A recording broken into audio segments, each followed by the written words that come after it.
नमस्कार साथियों, आपका अपने चैनल अंजू एग्जाम अकेडमी में स्वागत है। दोस्तों, आज हम लोग देखेंगे मांग पूर्ति वक्रों के सरल अनुप्रयोग के टॉप 30 प्रश्न जो high level concept based MCQ हैं। यह TGT, PGT, BPSC, TRE 4, GIC, KVS, NBS को टारगेट करके बनाया जा रहा है। और हम लोग वर्तमान समय में एनसीईआरटी सीरीज चला रहे हैं, जिसमें 9 से 12 तक की कंप्लीट एनसीईआरटी बुक इकोनॉमिक्स को कंप्लीट किए हैं। आज इसका लास्ट क्लास है, कंप्लीट हो जाएगा। केवल एक बुक बचेगी जो स्टैटिक्स का है, क्लास 11 का स्टैटिक्स का, उसको भी हम लोग कवर करेंगे। और यदि आप लोग कंप्लीट एनसीईआरटी करना चाह रहे हैं तो इसका प्लेलिस्ट बना है, आप लोग विजिट करके प्लेलिस्ट से कंप्लीट चैप्टर वाइज प्रैक्टिस कर सकते हैं। और यदि आप इसका पीडीएफ प्राप्त करना चाह रहे हैं तो Anju exam academy Telegram channel से को ज्वाइन कीजिए। कौन है जो चैनल का नाम है, वही टेलीग्राम चैनल का नाम है अंजू एग्जाम अकेडमी। ठीक है, चलिए दोस्तों, यदि चैनल पर नए हैं तो सब्सक्राइब करिएगा, वीडियो पसंद आए तो लाइक करिएगा और अपने दोस्तों में खूब शेयर करिएगा। चलिए हम लोग प्रश्नों को देखते हैं। स्टेटमेंट वाला प्रश्न है, क्वेश्चन 1 है, निम्नलिखित कथनों पर विचार कीजिए। स्टेटमेंट 1 बोल रहा है, यदि किसी वस्तु की मांग बढ़े और पूर्ति स्थिर रहे तो संतुलन मूल्य एवं संतुलन मात्रा दोनों बढ़ते हैं। स्टेटमेंट 2 बोल रहा है, मांग वक्र का दाईं ओर स्थानांतरण उपभोक्ता की आय रुचि संबंधी वस्तुओं की कीमतों में परिवर्तन का कारण हो सकता है। ऑप्शन है, ऑप्शन ए है केवल एक सही है, ऑप्शन बी है केवल 2 सही है, ऑप्शन सी है दोनों सही है, ऑप्शन डी है दोनों गलत है। बताइएगा कौन सा सही है। तो देखिए, यदि किसी वस्तु की मांग बढ़े और पूर्ति स्थिर है तो संतुलन मूल्य एवं संतुलन मात्रा दोनों बढ़ते हैं। तो जी बिल्कुल बढ़ते हैं। स्टेटमेंट 2 बोल रहा है, मांग वक्र का दाईं ओर स्थानांतरण उपभोक्ता की आय रुचि संबंधी वस्तुओं की कीमतों में परिवर्तन के कारण होता है। ये भी सही है, यानी दोनों सही है और व्याख्या भी है, ऑप्शन सी सही होगा।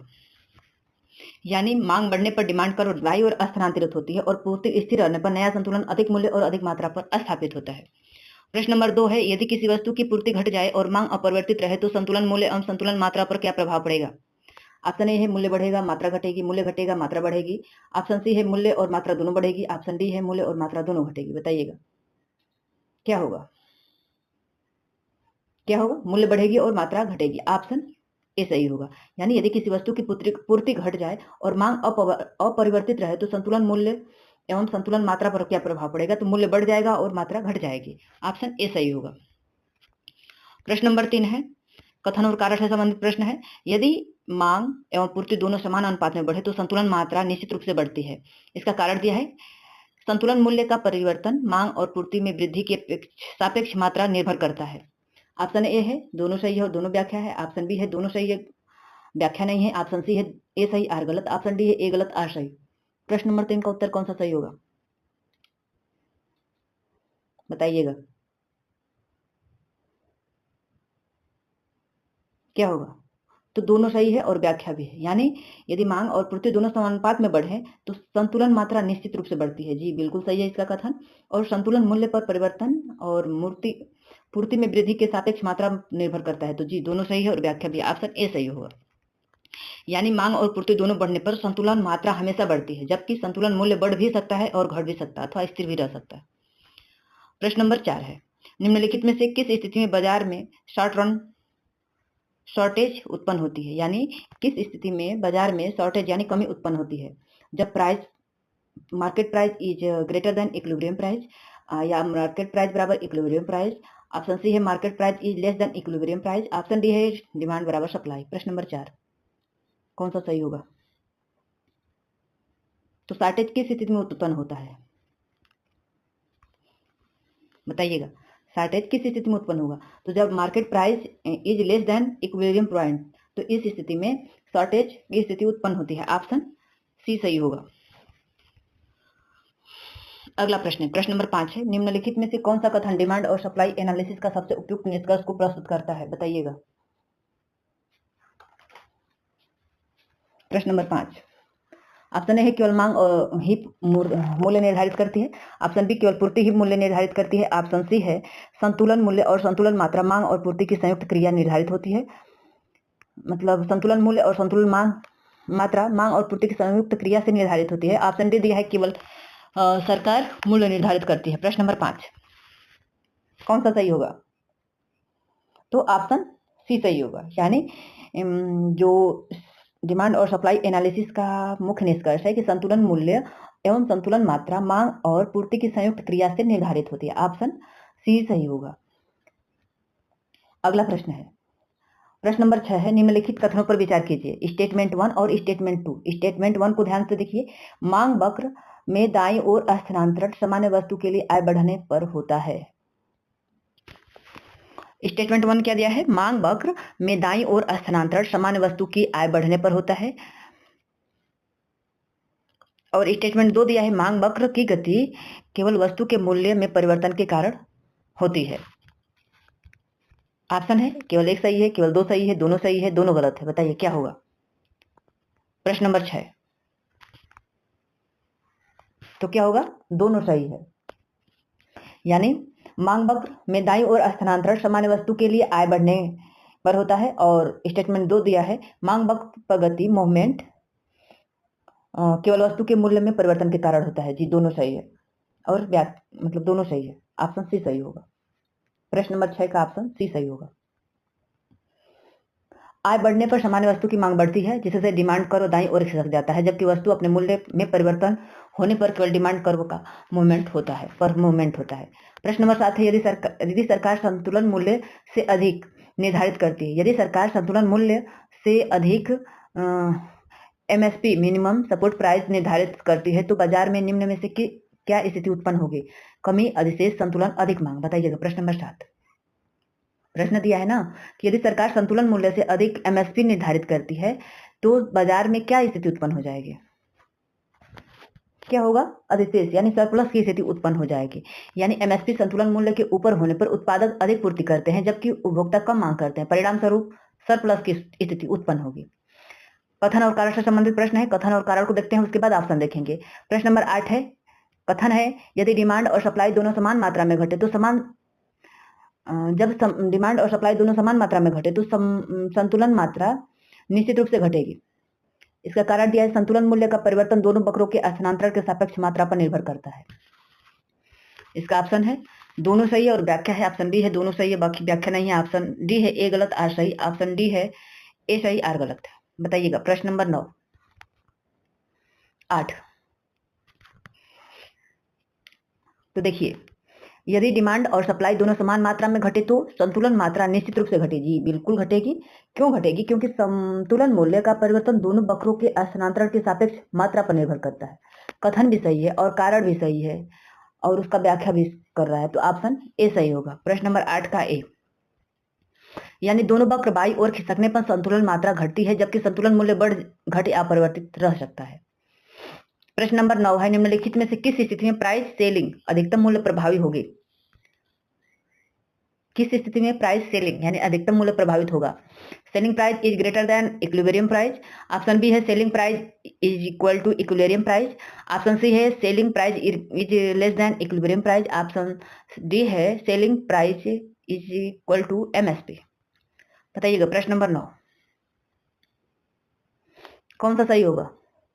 तो सबसे अधिक प्रभावी selling price is greater less than equilibrium price, option C सही होगा।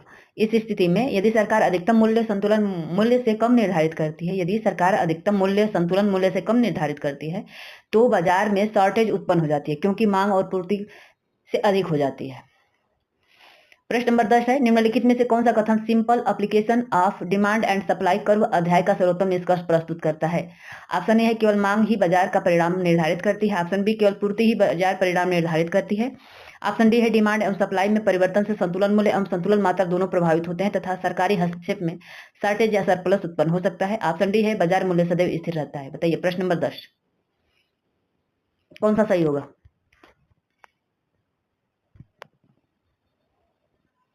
तो क्या होगा? इसका सही निष्कर्ष यही है कि डिमांड और सप्लाई में परिवर्तन से संतुलन मूल्य एवं संतुलन मात्रा दोनों प्रभावित होती हैं। यह सरकारी हस्तक्षेप के शॉर्टेज या सरप्लस उत्पन्न हो सकता है। ऑप्शन सी सही होगा। अगला प्रश्न है, इस अध्याय में demand shifting, supply shifting, market equilibrium, price selling, price floor यानी MSP, शॉर्टेज और सरप्लस जैसे व्यवहारिक अनुप्रयोगों को समझाने पर आधारित है। ये वाला चैप्टर जब हम लोग ये कंप्लीट कर लेंगे तो टाइम निकालकर हम लोग NCERT को डिटेल से भी पढ़ेंगे। अभी नहीं, अभी तो हम लोग परीक्षा को कवर करेंगे, मतलब सिलेबस को कवर करेंगे, इसके बाद कॉन्सेप्ट और MCQ के साथ। उसके बाद उसी बीच में टाइम निकालकर इसका कंप्लीट कॉन्सेप्ट को समझेंगे। फिर दोबारा पहले हम लोग एमसीक्यू के माध्यम से कंप्लीट कोर्स कवर करेंगे, उसके बाद फिर आगे की रणनीति तय करेंगे। प्रश्न नंबर 11 है, निम्नलिखित कथनों पर विचार कीजिए। Statement 1, statement 2। स्टेटमेंट 1 बोला है पूर्ति वक्र का दाईं ओर स्थानांतरण उत्पादन लागत में कमी के कारण हो सकता है। स्टेटमेंट 2 दिया है, यदि मांग स्थिर है, पूर्ति बढ़ने पर संतुलन मूल्य घटता है तथा संतुलन मात्रा बढ़ती है। इसका ऑप्शन ये है कि एक सही है, ऑप्शन 2 केवल 2 सही है, ऑप्शन सी दोनों सही है और व्याख्या भी है, ऑप्शन डी दोनों गलत है। बताइएगा प्रश्न नंबर 11। तो देखिए, पूर्ति वक्र का दाईं ओर स्थानांतरण उत्पादन लागत में कमी के कारण हो सकता है, तो जी बिल्कुल। और यदि मांग स्थिर रहे तो पूर्ति बढ़ने पर संतुलन मूल्य घटता है तथा संतुलन मात्रा बढ़ती है, जी दोनों सही है और व्याख्या भी है, ऑप्शन सी सही होगा। प्रश्न नंबर 11 का ऑप्शन सी। प्रश्न नंबर 12 है, यदि किसी वस्तु की मांग घट जाए और पूर्ति बढ़ जाए तो संतुलन मूल्य पर क्या प्रभाव पड़ेगा? निश्चित रूप से बढ़ेगा, निश्चित रूप से घटेगा, अपरिवर्तित रहेगा, निर्धारित नहीं किया जा सकता है। प्रश्न नंबर 12 बताइएगा क्या होगा? निश्चित रूप से घटेगा, यानी यदि किसी वस्तु की मांग घट जाए, पूर्ति बढ़ जाए तो संतुलन मूल्य पर क्या प्रभाव पड़ेगा? निश्चित रूप से घटेगा, ऑप्शन बी सही होगा। यानी मांग में कमी, पूर्ति में वृद्धि दोनों ही संतुलन मूल्य के नीचे लाने का कार्य करती है, अतः संतुलन मूल्य निश्चित रूप से घट जाएगा।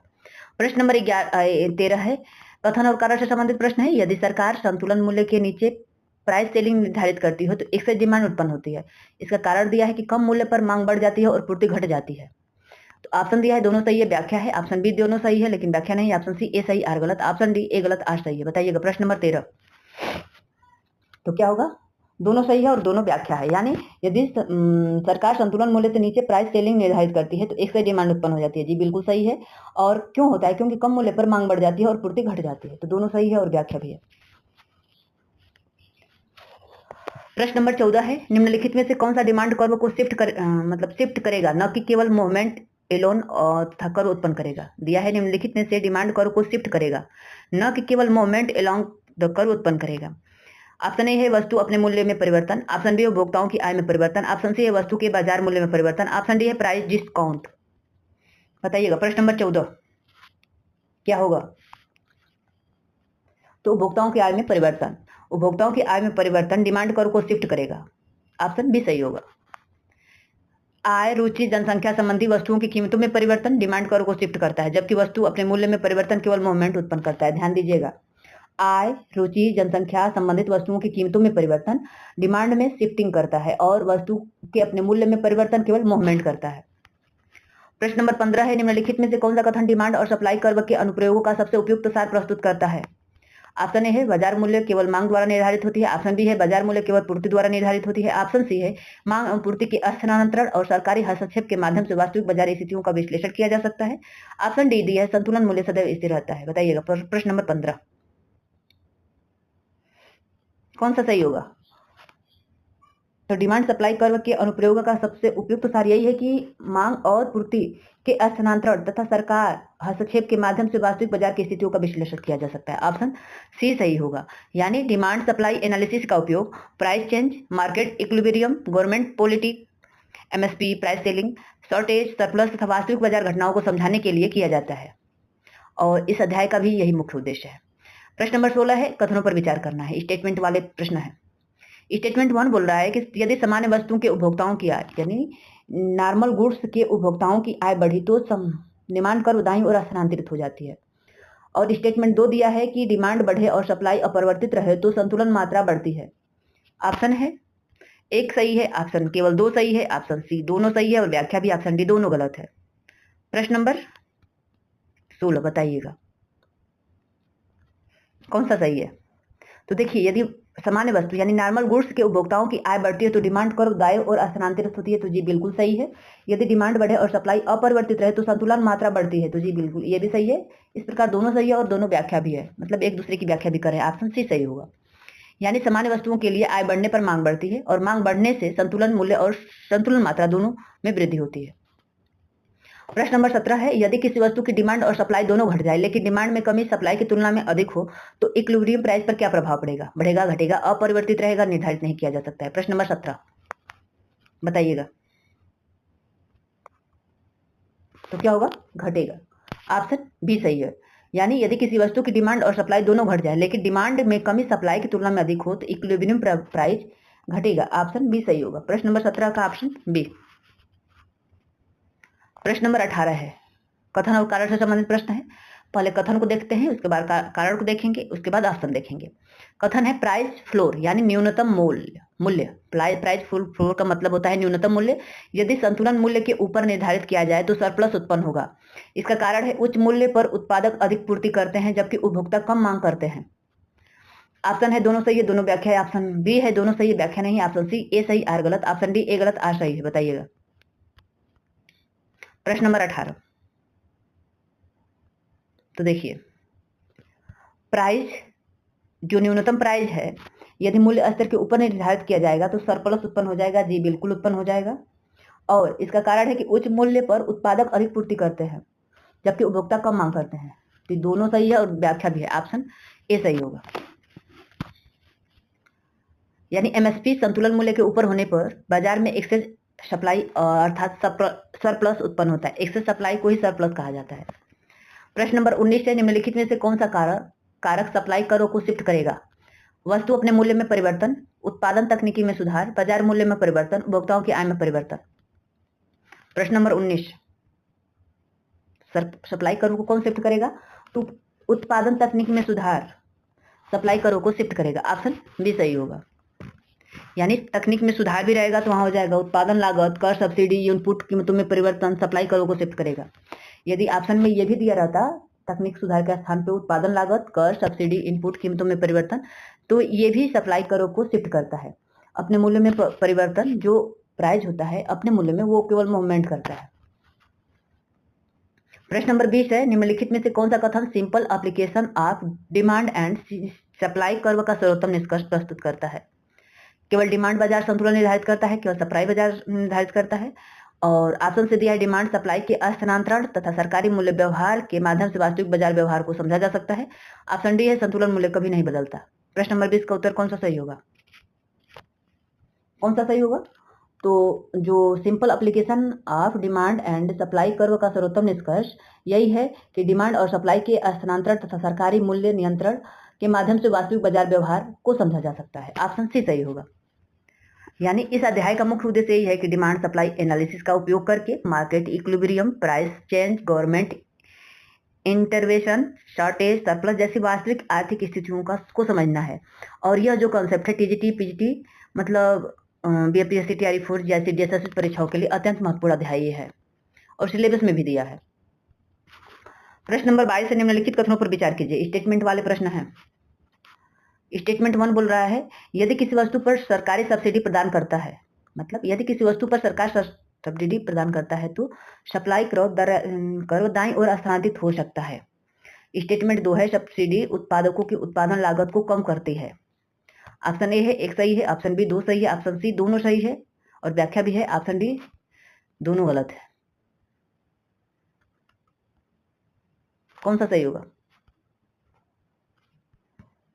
तो दोनों सही है और दोनों व्याख्या है। यानी किसी वस्तु पर सरकार सब्सिडी प्रदान करती है तो सप्लाई कर्व दाईं ओर स्थानांतरित हो जाएगी, बिल्कुल। और सब्सिडी उत्पादकों की उत्पादन लागत को कम करती है। दोनों सही है। अगला प्रश्न है, यानी सब्सिडी मिलने पर उत्पादन लागत कम होता है जिससे उत्पादक अधिक मात्रा में वस्तु की पूर्ति करते हैं, परिणाम स्वरूप सप्लाई कर्व दाईं ओर स्थानांतरित हो जाते हैं। प्रश्न नंबर 22 है, यदि किसी वस्तु की डिमांड और सप्लाई दोनों बढ़ जाए लेकिन सप्लाई में वृद्धि डिमांड की तुलना में अधिक हो तो इक्विलिब्रियम प्राइस पर क्या प्रभाव पड़ेगा? बढ़ेगा, घटेगा, अपरिवर्तित रहेगा, निर्धारित नहीं किया जा सकता है। प्रश्न नंबर 22, तो क्या होगा? घटेगा। ऑप्शन बी सही होगा। यानी सप्लाई में अधिक वृद्धि होने पर बाजार में वस्तु की उपलब्धता अधिक बढ़ती है और संतुलन मूल्य घट जाता है। प्रश्न नंबर 23 थे, कथन और कारण से संबंधित प्रश्न है। डिमांड कर्व पर मूवमेंट और डिमांड कर्व पर शिफ्टिंग में अंतर होता है। यानी जो डिमांड कर्व पर मूवमेंट और डिमांड कर्व पर शिफ्टिंग में अंतर होता है। जी बिल्कुल। इसका कारण दिया है मूवमेंट वस्तु अपने मूल्य में परिवर्तन से होता है जबकि शिफ्ट अन्य कारकों जैसे इनकम टैक्स रिलेटेड गुड्स आदि के कारण होता है। ऑप्शन ए है दोनों सही है और व्याख्या है दोनों सही है, लेकिन व्याख्या नहीं। ऑप्शन सी ए सही आर गलत, ऑप्शन डी ए गलत आर सही है। बताइएगा। तो क्या होगा? दोनों सही है और व्याख्या भी है। ऑप्शन सही है ए, यानी डिमांड कर्व पर मोमेंट और डिमांड कर्व पर शिफ्ट में अंतर होता है, और मोमेंट में परिवर्तन, मोमेंट वस्तु के मूल्य में परिवर्तन से होता है, और शिफ्ट अन्य कारकों जैसे इनकम, टेस्ट और रिलेटेड गुड्स के कारण होता है। तो ऑप्शन ए सही होगा। प्रश्न नंबर 24 है, निम्नलिखित में से कौन सी स्थिति में एक्सेस सप्लाई यानी सरप्लस उत्पन्न होता है? किस स्थिति में? जब price equilibrium, price is less than equilibrium price, या प्राइस बराबर इक्विलिब्रियम प्राइस, या price is greater than equilibrium price, या demand is greater than supply. प्रश्न नंबर 24, तो क्या होगा? जब प्राइस अधिक होगी इक्विलिब्रियम प्राइस से तो सरप्लस की स्थिति उत्पन्न होगी। ऑप्शन सी सही होगा, यानी जब बाजार मूल्य संतुलन मूल्य से अधिक होता है तब उत्पादक अधिक पूर्ति करते हैं और उपभोक्ता कम मांग करते हैं, परिणाम स्वरूप सरप्लस की स्थिति उत्पन्न होती है। प्रश्न नंबर 25 है, निम्न में से कौन सा कथन डिमांड एंड सप्लाई एनालिसिस के वास्तविक जीवन अनुप्रयोगों का सर्वोत्तम उदाहरण है? ऑप्शन ए है एमएसपी का प्रभाव किसानों की आय पर, ऑप्शन बी है प्राइस सेलिंग का प्रभाव किराया पर, ऑप्शन सी है सब्सिडी का टैक्स का प्रभाव बाजार मूल्य पर, और उपयुक्त सभी। बताइए प्रश्न नंबर 25। प्रश्न नंबर 25 का उत्तर कौन सा सही होगा? तो चारों सही हैं, यानी डिमांड सप्लाई एनालिसिस के वास्तविक जीवन अनुप्रयोगों का सर्वोत्तम उदाहरण एमएसपी पर प्रभाव किसानों की आय पर, प्राइस सेलिंग का प्रभाव किराया पर, और सब्सिडी टैक्स का प्रभाव बाजार संतुलन पर, यानी सभी हैं। ऑप्शन डी सही होगा।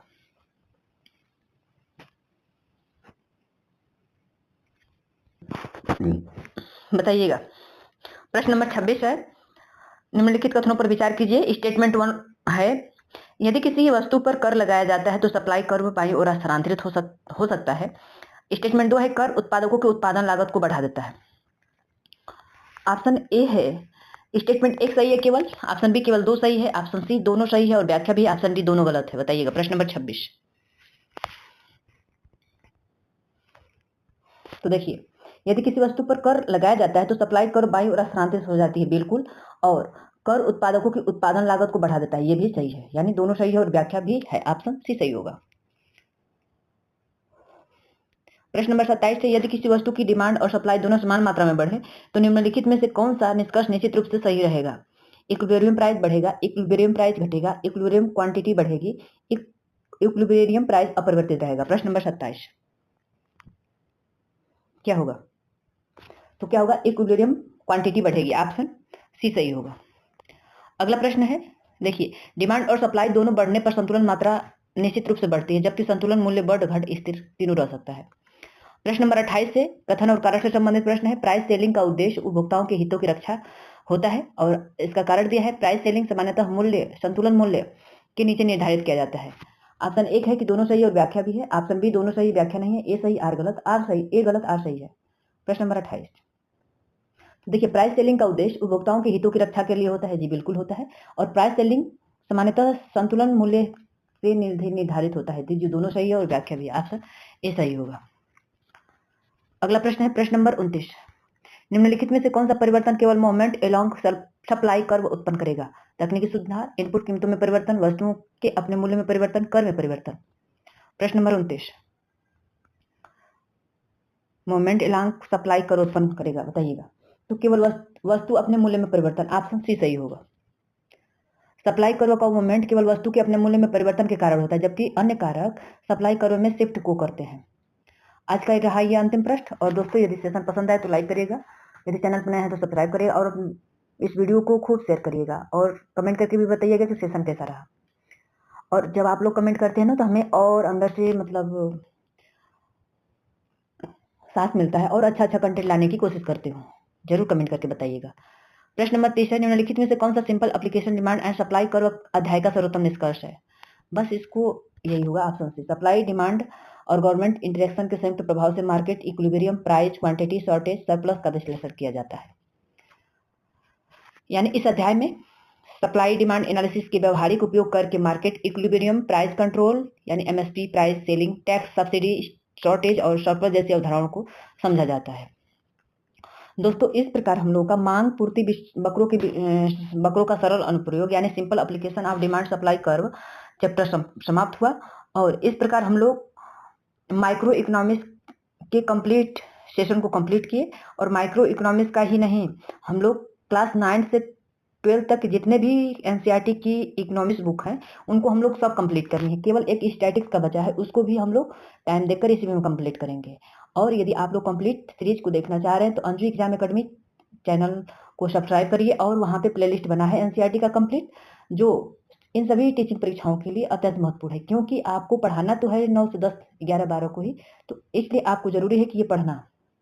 और दोस्तों आगे और बताइएगा कि इसके बाद हम लोग क्या करें, कमेंट करके जरूर बताइएगा कि इसके बाद कौन सी रणनीति अपनाएं। थैंक यू पूरा वीडियो देखने के लिए, तहे दिल से शुक्रिया। फिर कल मिलते हैं। Thank you.